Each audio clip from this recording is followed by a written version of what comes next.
Hello, and welcome to lucky number 13th episode of Face Up, the video podcast for female maskers. I'm Rogue. And I'm Carrie, and there's no Truscadecaphobia here.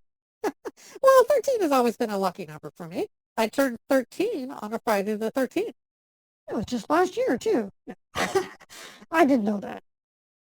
We have a great show for you this time. Rogue has made a short feature, and I interviewed Divine Jor, and she talks about her new CreaFX Betty mask and going outside mask. Sounds great. Let's go.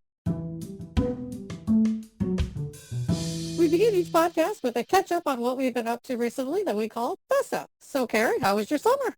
Well, I put my money where my mouth is, and I purchased a CFX Denise mask. And I ordered it in August, and 2 months later, it showed up. I paid extra for them to have punched eyebrows on it there. And it's going to take some makeups to make it look really good. So I'm still experimenting with it. I was worried it might be a little too small for me, as I heard they're like female fit, but it fit okay. The one thing that kind of surprised me about it is there's no nose piece with it. So I had to take one of my plastic nose pieces that I would put in my Jessica and Susan masks and glue it in there so I would get that nice tight fit around the eyes that we like to get. So I'm kind of surprised that was not part of the basic mask. That is surprising to hear because most manufacturers now have learned to put that reinforcement in around the nose. As we discussed on a previous podcast, it helps prevent the uniboob effect that sometimes happens as the eyes get stretched too far to the side if it doesn't have the reinforcement on the nose. Yeah. And I think of them as one of the first female silicone mask manufacturers. I think it was their doll mask, which is a horror design, but it was the first female silicone mask that I saw on the market. Yeah, they pretty much do horror stuff, but they do have a few realistic masks too that they sell. The other thing I did was I was in Chicago, and I got to meet up with Kigurumi doll Aphrodite Charlotte. And she took me to her home studio, which I must say, her photo shoot studio puts the Face Up set here to shame. She has lights everywhere. She can control them all individually with a punch of a button, and then she has 3 still cameras permanently mounted, and then she can trigger them off to automatically take hundreds of photos with just a snap of a button. I got to learn how to pose well and trying to be a Kigurumi doll for the first time. And here's some of the results. Yes, that's me there, being posed well and by a professional photographer. And got to try a bunch of different outfits and stuff, including even a Dark Phoenix. So that was like really fun. It was almost like kind of going to photography school, all crammed into like 3 hours. I learned so much there. So thank you very much, Aphrodite, for a great afternoon and giving me to up my game a little bit. What's one thing that you learned that you took away? Kigurumi heads are pretty comfortable. Hers are custom made. They have little fans in them run by batteries. So you put it on. Vision's actually not bad. And the one thing I took away was I have a better padding system now. It was time for me to come up with something new and different, and I have a new system now, which I much prefer. What about you, Rogue? What did you do this summer? I enjoyed a relaxing summer. I didn't create as much as I normally do, but I did work on a few projects. So I have a secret project that I've been working on for a while now, and in order to create this, I have to build up to it. So I had to make a pattern that would fit my body pretty much exactly, because the material I'm going to use is non-stretch. So I started with a vinyl outfit. I have a brown vinyl, kind of a snakeskin pattern, and made an outfit. The interesting thing about that is I had to have a zipper in the front and in the back in order to kind of split it into 2 pieces in order to put this outfit on. But it works. This is a photo of that. And I'm curious to see how the finished product will be when it's all done. Even I don't know what it is, so we'll have to stay tuned to find out. And I found this outfit online. I thought it was very cute, kind of a cross between Cinderella and Lolita. And I found some shoes that match and decided would wear it for this podcast. I think she's cosplaying as Little Bo Peep, but that's just me. I also have a new outfit, which I will share during the feature later on in the episode, so stay tuned for that. So tell me about the outfit you're wearing, Karen. Oh, this is just a gray dress I picked up at a local department store, but I am wearing a new padding system that I learned from Aphrodite. And so I think it looks pretty good there. It did come with a denim jacket, and it just didn't look right wearing it. So kept the denim jacket off, but I think the dress is pretty nice. Yeah, it looks nice. Maybe you could accessorize it a bit with a belt or something, but other than that, it's a cute look. Oh, thanks. Our next segment is Speak Up, where we ask a question and then answer it. And our question last time was, who's your favorite mask manufacturer? And obviously, I was not going to say myself. So, funny enough, my answer is going to be KreaFX. No offense to the Chinese manufacturers out there, but a lot of it seems like they're kind of factory production. And with KreaFX, I really appreciate the artistry they have in there and their social media presence, which highlights a lot of their customers who are friends of ours wearing their masks. And I think they're really helping to continue this current renaissance of female masking that's going on there. So even though Rogue and I aren't really a fan of their masks, I do appreciate the company and the ethos behind it. Now, if Avalon ever gets her masks on the market, come back to me in a year. Maybe I'll have a different answer. It's hard to believe it's only been about 5 years that we've started seeing these masks hit the market. So it's been a lot of growth in those 5 years. Yeah. So how did you answer that? So I really like the sculpts on the Dream masks. I think that they look beautiful, but their thickness is a lot thicker than I would like, and so they're not as expressive as I would like. I really like the style like I'm wearing now. This is a Billy mask, and the Billy and the Beatrice are produced, and they're very similar. They're very thin and strong, and I don't know who manufactures them, to be quite honest. I've seen them on several websites. They're available for sale on eBay and Amazon and other places, but there's no manufacturer's stamp on them, so I don't really know who manufactures them. But I'd like to see more of this style. I hope that whoever is making them will make more. I'd really like to see them start making bodysuits or gloves or other things in this style where it's thin and strong because it's very expressive. So I'm hoping to see more in the future. Billy Mask Maker, whoever you are, start putting your name on stuff. Yeah. You know, I wrote my name in the back of all my masks that I sell. The next segment of our show is Heads Up, where we talk about something related to female masking that we found in the media. So over the summer, I saw an episode of a show called American Horror Story. That's the show that's on Hulu, as opposed to the one that's on FX. But the show that's on Hulu was called Dollhouse and involved a doll maker who unfortunately lost his wife and then kidnaps women and makes them compete to be the new mother of his child. When he makes them compete, he makes them wear female masks and outfits that are appropriate to that period. I really like the outfit of the main character who is dressed as a clown. I don't have issues with clowns as other people do, and I thought she was very cute.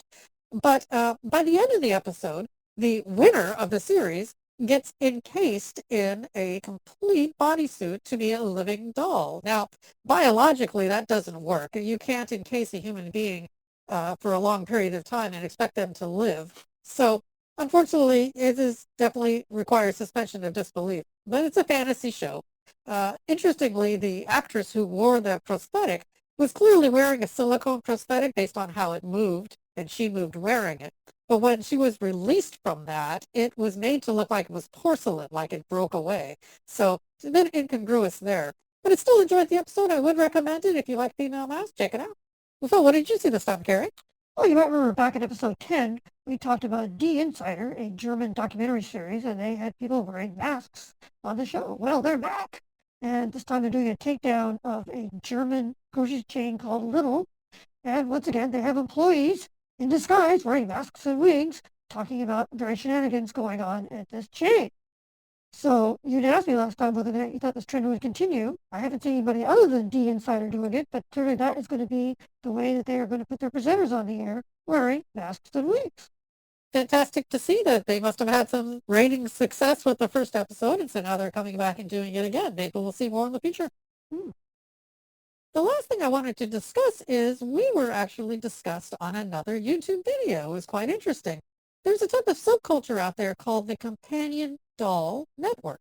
They apparently are people who enjoy having a companion, a living-sized doll that they bring around with them as part of their life. They were interested in discussing female masking, so that person did a video on something that they discovered and discussed what they found about female masking. And they mentioned our podcast, they mentioned Carrie, and they did it in a very even-handed, positive way, and I really appreciated that. The only criticism I would say is some of their information was a bit outdated. They seem to refer to the Secrets of the Living Doll video that came out in 2013, which is almost 10 years old now. And there's been quite a bit of change in the female mask community since that time. So that information's a bit out of date. But other than that, they did a really good job.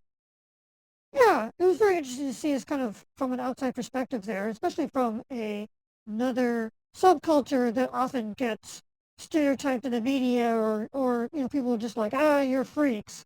And that was fairly even-handed, and like, hey, give these folks a chance. They're harmless like we are. So it's nice to see a person just looking at it from an unbiased point of view. And in fact, maybe because they were part of a subculture that could possibly be judged, they were non-judgmental towards us. And I really appreciated that. Now it's a segment we call Makeup, where we share our tips with you. What you got this time, Rogue? Well, I wanted to talk this time about wigs. Wigs are a very important part of female masking, clearly. And I wanted to share some tips about taking care of your wigs and how to make them look their best.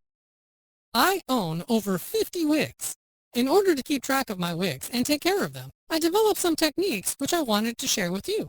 The first thing to understand is that most wigs are made out of some form of plastic, unless they're a human hair wig. This is important to understand, since plastic will react differently to things like heat and stretching than human hair does. Wigs also usually lack the oils and conditioners which keep human hair from tangling as much. When styling a wig, it's best to use a straight tooth comb. My preferred style tool has long teeth that have wide openings between them. Place the wig on a rigid base that won't move, and then secure the wig to the base with a few pins. I find T-pins are good for this, and you can find T-pins at most craft stores. Begin styling the wig from the bottom and go up. Combing from the top down is only going to compound a tangle, and eventually you might get the dreaded My Little Pony effect. Separate a small section of hair and gently comb it until the comb moves easily through it, and then move on to another section. Take your time and don't pull too hard. If you pull too hard, you might stretch the plastic into an undesirable shape or pull the hair completely from the base. If you're wondering, yes, you can absolutely wash your wig, and you should consider doing so from time to time. Fill a basin or sink with warm water only, not hot water, which could also misshape the plastic hairs of your wig. You can use almost any soap you'd like. I personally don't feel it's necessary to purchase the expensive wig shampoos that are available. Very gently massage the hairs of the wig and try not to tangle them too much. Also, focus on washing the wig cap, which is the area most likely to need cleaning. When you're finished, drain the water and hang the wig to dry. Definitely do not use a hairdryer to dry your wig, as it will tangle it, and the warm air may reshape the wig hairs. After about 24 hours of drying, you should be able to style your wig again. I recommend using a wig conditioning spray before styling your wig. These products usually have some type of oil which helps the wig hairs not to tangle, and it gives it a healthy shine. There was a time I stored all my wigs on wig stands, but I later realized that made them more susceptible to house dust. So for years now, I've stored all my wigs in plastic Ziploc bags. When putting the wig into the bag, try to gather up the long ends of the wig into the wig cap. Then carefully put the whole wig into the bag. I usually do not zip it closed, but I just fold the top over. This helps prevent any musty odor that could occur if the bag was completely sealed. Since the bags are clear, you can also easily see which wig is in which bag. How do you store all those wigs, you ask? I found that a wall-hanging shoe holder works best for me. You can fit an entire wig into the shoe holder, and even arrange them by color or size. This one shoe holder can hold 24 wigs, and is less than $10 on Amazon. So take care of your wigs, and give them the time and the effort they deserve, and you'll always look your best. Well, thanks for that, Rogue. I should take notes because certainly I can up my wig game quite a bit there, and those are really good tips and things to know. Happy to help, and it's amazing how your mask can really be improved with a good wig, so it's worth paying attention to. The next segment of our show is Show Up, and I'm really excited to share something new that I've created with you this time. Hope you enjoy. I started out as a normal therapist. One time, I helped Scarlet Witch get over the loss of her children, and she started referring her other friends to me. Now, I pretty much work exclusively with superheroines. My name is Rosetta Stone, and I'm...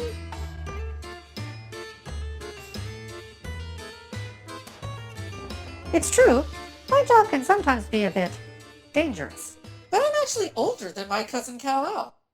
Back on Krypton, I used to babysit for him, and let me tell you, as a baby, he was not super.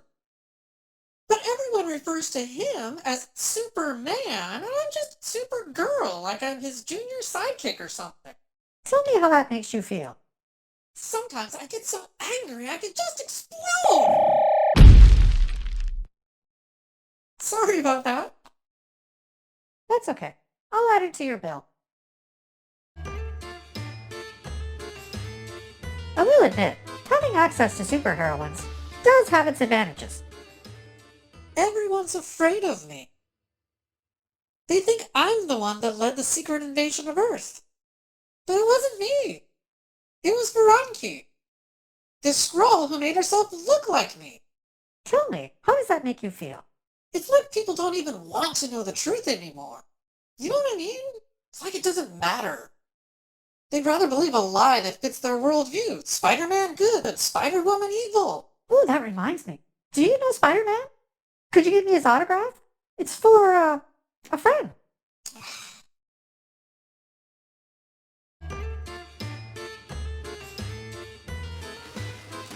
I'm often trusted with some of their darkest secrets.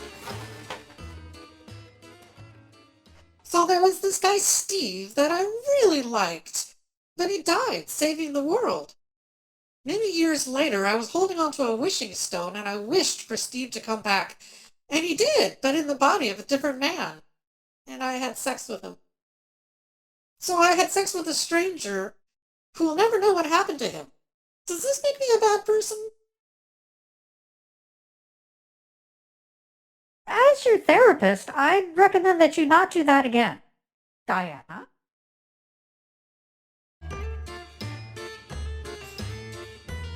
Some of my patients have real identity issues. I mean, yeah, sure. I patterned my costume after his. I've got the same yellow logo and blue cowl. But I'm tired of the criminals always calling me Batman. Do I look like a man to you? Often what we wear on the outside is a reflection of our innermost desires. Well, that's just great. Are you saying I secretly want to be Bruce? Bruce? Who's Bruce? Nothing. This conversation's over. Shut off that camera. And some just defy explanation. I died. No, really. I remember being on Vormir with Clint, and I gave my life so the Avengers could obtain the Soul Stone. And tell me, how did that make you feel? What do you mean? I died. Did it even work? Did the Avengers stop Thanos? Eventually. And then this group, the Time Variance Authority, came along and showed us that the Infinity Stones are actually quite common and easy to obtain. Come to think of it, you probably didn't need to die after all. Huh.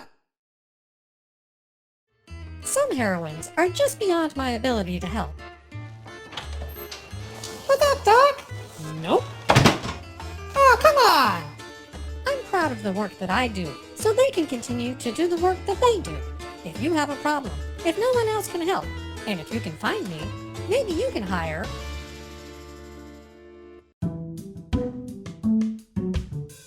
Now it's like what we call All Dolled Up, where we look at the making of that video. And here we have Batgirl. Welcome, Batgirl. Greetings, citizen. Tell me about your outfit. Well, I started thinking about real superheroine outfits. You know, if a person was out actually fighting crime, would they want to make their outfit out of spandex? Probably not. It's not a very durable material. So I made this outfit entirely out of leather. No, the gloves and cape leather too? Absolutely. So the bodysuit is a deerskin, and the gloves are lambskin, and the cape and the cowl are also deerskin. What's it like working with leather? It's a unique material. I learned a lot, and the first thing I learned is that it does not stretch uniformly like spandex does. So the best thing to do is to make it large and then tailor it down to your body. Huh, is it comfortable? It's actually very comfortable to wear since it's leather, it breathes, and so it's not overly warm. I would actually think if a person was making a superheroine outfit, they would make it out of something durable like this. The entire thing was made by me except for the belt buckle and the boots. And on the boots, I actually did craft the Bat logo on the top of the boots. But everything else, head to toe, I had made. Wow, that is very impressive. Thank you. And on the belt, I even decided I would use a pair of magnets to have my own batarang that comes out from behind. And if you look closely, you can see there's a pair of magnets here, and that attaches to the back of my belt, so it'll hold in place, and I can just pull it out quickly whenever I need to. Cat magic. So, tell me about the video. What do you think about a superheroine therapist? Well, I had been watching a show on HBO called In Treatment. It's starred Gabriel Byrne. They went through 3 seasons about 10 years ago. And I really enjoyed the drama that came from just one room with two people and thought that would be a great thing for us to try working on. And why not? Superheroines need therapists too, I'm sure, for all the things that they do. But it worked really well for this premise, and it gave me an opportunity to show off lots of my outfits. It's a great premise and easy to do, and it didn't require a lot of complicated special effects and sets. And maybe we'll see Rosetta again someday. You never know. Well, thanks a lot for coming in today, Batgirl. Absolutely. I see the bat signal. To the cycle.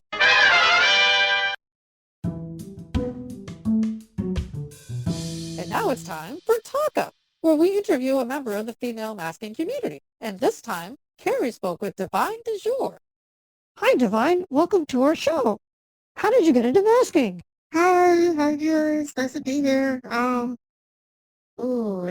It started way back in 1993 when I was basically getting into anything, and that's why I first bought my first female mask, and after that, it's been like almost 29 years. What influenced you to get into masking? The disguises of, watching Way Too Much Mission Impossible, like FX, anything that was disguise related. What are some of your favorite masks? Right, what I'm wearing right now is like the pre-effects Betty mask. That is right now my favorite one right now. Now, you were one of the very first people I saw wearing a Betty mask. Did they make it specially for you, or did you just find out about them early? Watching the IG of pre-effects when they were at the Berlin Fetish Fair, and then all of a sudden I just saw that particular mask, and I was like, ooh, I wonder if that mask is for sale. So I DM'd them, and they said that was one of their prototypes. And I just said to myself, I will pay top dollar for that.